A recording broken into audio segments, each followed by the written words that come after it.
Hey, this is JC. Welcome to Urban Knife Guy, where we explore the urban lifestyle and jungle survival. Today we're going to have a look at a Ruike folding knife. This is the P801. First, if you watch this channel regularly but have not subscribed, please do so to help the channel out. If you'd like to support the channel even more, do check out my shop links in the pinned comment or description below. You can even join as a channel member for exclusive content. Thanks a lot. Alright, so a big shout out to Ruike for sending this to me. This is the second knife I'm reviewing for them. Do check out the previous knife in the link in the card above or description below. Now I really do like this knife. This is a frame lock, not a lock that's my first choice, but this design actually works for me. Let's not talk anymore. Let's open it up. You get all the knives in this kind of a black elegant box. Simple drawer tray, some product information, and then you have the knife itself right over here.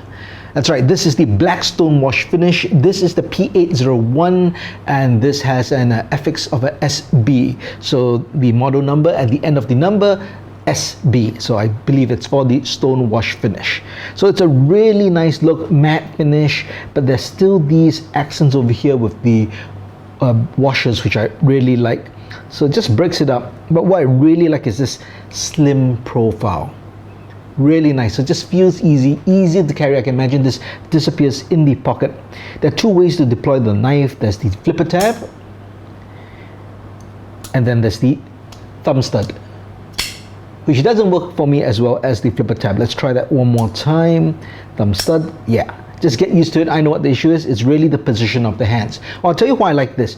When I use the flipper tab, my fingers aren't on the frame lock. Right, a lot of times you have frame lock knives, your fingers be naturally on the lock. When you try to deploy it, it gets stuck because your fingers are on the lock itself. But with this one, for the flipper tab, it just works really nice. So if you like having double feature and you like a flipper knives, this definitely works very well. Nice overall look, very elegant, and again that sleek, slim design really is nice. All right, let's talk about some specs first. So the overall length is 7.87 inches long, the blade length is 3.39 inches long, and the close length is 4.49 inches long. The blade thickness is 3.1 millimeters or 0.12 inches. So it's great for urban EDC. Not particularly heavy duty, but it should get you all through your task for urban EDC. The weight is 3.03 ounces or 86 grams, so not heavy as well. And this, the body, it's all steel, so that really feels nice in the hand, very solid, and everything's integrated with one piece over here. The blade steel is 14C28N, and that's really one of my favorite budget steels.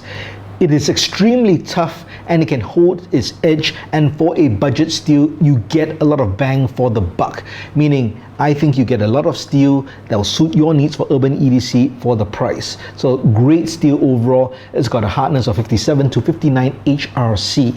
So as mentioned, it's a frame lock, so the lock is integrated with the body. Push it by the side over there and it closes up. Now this is a ball bearing washer, and that's why it deploys very smoothly. And you also have a deep carry pocket clip over here, which is not reversible.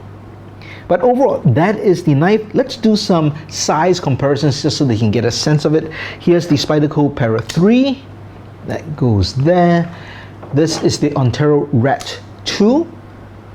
All these I consider EDC knives in terms of how they are going to be fitting in your pocket for everyday carry. Why not? Let's do a Buck 112. Also on the shorter side compared to this knife, and as always an Altoids tin for comparison. Overall, I think this is a great value knife. Now for the price, I believe it's under $40 US, and I'll put the link in the description as well. It's a great bargain for the knife you get in terms of the fit and finish, the design, and the blade steel.